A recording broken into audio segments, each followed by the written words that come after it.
السلام علیکم طلباء و طالبات، کیسے ہیں آپ سب؟ یقیناً خیریت سے ہوں گے، میں بھی خیریت سے ہوں۔ میں آپ کی اسلامیت کی ٹیچر اور آج ہم پڑھ رہے ہیں سورہ احزاب۔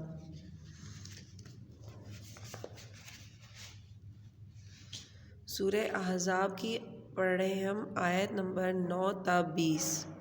سب سے پہلے اس کا ہم ترجمہ پڑھیں گے۔ ترجمہ اس کا سنیے آپ۔ بسم اللہ الرحمن الرحیم، شروع اللہ کے نام سے جو بڑا مہربان نہایت رحم کرنے والا ہے۔ مومنو، خدا کی اس مہربانی کو یاد کرو جو اس نے تم پر اس وقت کی جب فوجیں تم پر حملہ کرنے کو آئیں تو ہم نے ان پر ہوا بھیجی اور ایسے لشکر نازل کیے جن کو تم دیکھ نہیں سکتے تھے، اور جو کام تم کرتے ہو خدا ان کو دیکھ رہا ہے۔ جب وہ تمہارا اوپر اور نیچے کی طرف سے تم پر چڑھ آئے اور جب آنکھیں پھر گئیں اور دل مارے دہشت کے گلوں تک پہنچ گئے اور تم خدا کی نسبت طرح طرح کے گمان کرنے لگے، وہاں مومن آزمائے گئے اور سخت طور پر ہلائے گئے۔ اور جب منافق اور وہ لوگ جن کے دلوں میں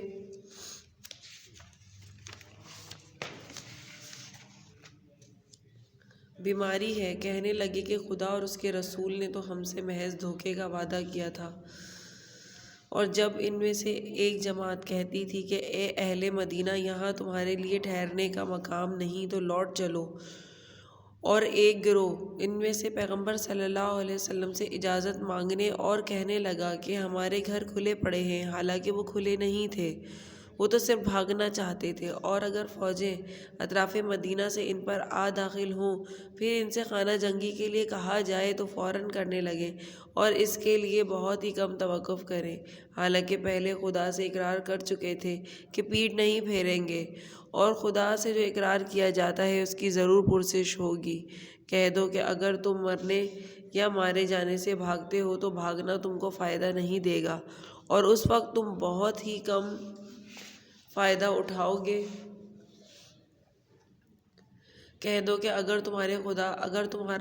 خدا تمہارے ساتھ برائی کا ارادہ کرے تو کون تم کو اس سے بچا سکتا ہے، یا اگر تم پر مہربانی کرنی چاہے تو وہ کون اس کو ہٹا سکتا ہے۔ یہ لوگ خدا کے سوا کسی کو نہ اپنا دوست پائیں گے اور نہ مددگار۔ خدا تم میں سے ان لوگوں کو بھی جانتا ہے جو لوگوں کو منع کرتے ہیں اور اپنے بھائیوں سے کہتے ہیں کہ ہمارے پاس چلے آؤ، اور لڑائی میں نہیں آتے مگر کم، یہ اس لیے کہ تمہارے بارے میں بخل کرتے ہیں۔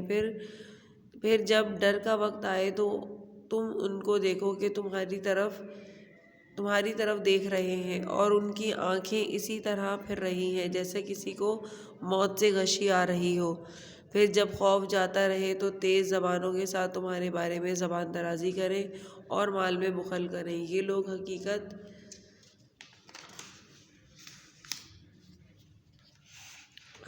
میں ایمان لائے ہی نہ تھے، تو خدا نے ان کے اعمال برباد کر دیے، اور یہ خدا کو آسان تھا۔ خوف کے سبب خیال کرتے ہیں کہ فوجیں نہیں گئیں، اور اگر لشکر آ جائیں تو تمنا کریں کہ کاش گنواروں میں جا رہیں اور تمہاری خبریں پوچھا کریں، اور اگر تمہارے درمیان ہوں تو لڑائی نہ کریں مگر کم۔ ان آیات کو ہم تفصیلی طور پر سمجھنے کی کوشش کریں گے۔ میں آپ کو تفصیلی طور پر آپ کو ان کے حوالے سے بتاؤں گی۔ تو سب سے پہلا جو یہاں پر ہماری آیت نمبر 9 میں مومنوں کو یاد دلائی جا رہی ہے بات، وہ یہ ہے کہ اللہ کی نصرت اور تائید کس طریقے سے ان کو حاصل ہوئی تھی، کیسے اللہ کی نصرت اور فتح حاصل ہوئی تھی۔ ٹاپکس ہیں اس میں کچھ میں آپ کو بتا دیتی ہوں۔ نوفل مخرومی اور عمر بن عبدو نے خندق پار کرنے کی کوشش کی، لیکن حضرت علی رضی اللہ تعالیٰ عنہ کی مدد سے دونوں کو قتل کر ڈالا۔ دوسرا ہے کہ نعیم بن مسعود رضی اللہ تعالیٰ عنہ کی حکمت عملی نے بنو قریظہ یعنی یہود اور اہل مکہ میں بدگمانی پیدا کرا دی اور ان کا اتحاد ٹوٹ گیا۔ یہ اللہ کی مدد سے ممکن ہوا۔ شدید بارش نے 10,000 کا لشکر درہم برہم کر دیا۔ تیز آندھی کس طریقے سے آئی؟ آیت نمبر 9 میں مسلمانوں کو وہ وقت یاد دلایا گیا ہے جب ان پر فوجیں حملہ کرنے کو آئیں اور اللہ تعالیٰ نے مسلمانوں کی مدد اس طریقے سے کی کہ اس طرح کی کہ تیز آندھی کے جھکڑوں نے ان کے خیمے اکھاڑ دیے، ہانڈیاں الٹ گئیں، جانور رسی توڑ کر بھاگ گئے۔ فرشتوں کے ذریعے غیبی مدد، اس کے ساتھ ساتھ فرشتوں کو بھی مسلمانوں کی مدد کے لیے اور کافروں کے دلوں میں رعب اور خوف طاری کرنے کے لیے روانہ کیا گیا۔ تو یہ ساری باتیں تھی، یہ وہ وقت یاد دلایا جا رہا ہے مسلمانوں کو کہ جب اللہ تعالیٰ نے اس طریقے سے ان کی مدد کی تھی۔ آگے آیت نمبر 18 میں سورہ احزاب میں جہاد میں رکاوٹ ڈالنے والے موعوقین کے بارے میں مطلب کیا فرمایا گیا ہے۔ تو یہاں پر میں آپ کو بتاتی چلوں کہ آیت نمبر 18 میں جہاد میں رکاوٹ ڈالنے والے موعوقین کے بارے میں تفصیلات سے آگاہ کیا جا رہا ہے کہ غزوہ خندق اور منافقین بظاہر تو مسلمانوں کے ساتھ جنگ میں شریک تھے، مگر اندرونی طور پر یہودیوں اور دشمنوں سے ملے ہوئے تھے اور ان کے لیے کام کر رہے تھے، اور انصار مدینہ کو حضور اکرم صلی اللہ علیہ وسلم کا ساتھ دینے سے روک رہے تھے۔